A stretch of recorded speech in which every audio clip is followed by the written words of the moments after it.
Hi friends, please subscribe to Amravati Media and press the bell icon for more latest updates.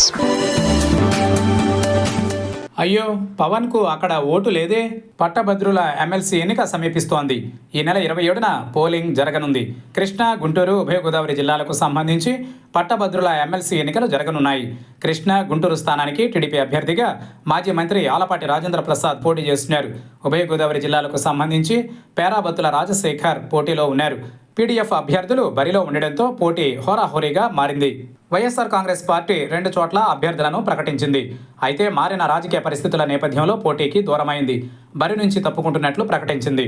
దీంతో Telugu Desam party PDF అభ్యర్థులతో తలపడాలని నిర్ణయించింది.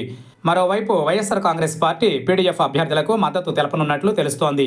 YSR Congress party పోటీలో ఉన్న మాదిరిగానే PDF అభ్యర్థుల విజయానికి కృషి చేయాలని జగన్మోహన్ రెడ్డి ఆ 4 జిల్లాల నేతలకు పిలుపునిచ్చినట్లు సమాచారం. ఇటీవల పార్టీ నేతలతో సమావేశమైన అధినేత జగన్ ప్రత్యేక ఆదేశాలు ఇచ్చినట్లు ప్రచారం జరుగుతోంది. ముఖ్యంగా గుంటూరు జిల్లాలో ఆలపాటి రాజేంద్ర ప్రసాద్ను ఓడించాలని వైఎస్ఆర్ కాంగ్రెస్ పార్టీ గట్టి ప్రయత్నంలోనే ఉంది.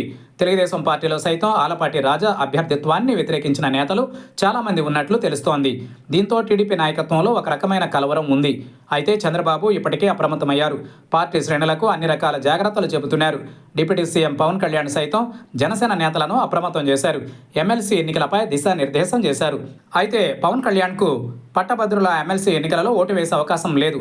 ఆయన పట్టభద్రుడు కాదు, అందుకే ఓటు వేసేందుకు ఛాన్స్ లేదు. అయితే సీఎం చంద్రబాబుతో పాటు మంత్రి లోకేష్ ఓటు హక్కు వినియోగించుకుని ఉన్నారు. వీరిద్దరూ మంగళగిరి నియోజకవర్గ తాడేపల్లి పరిధిలో ఓటు హక్కు పొందారు.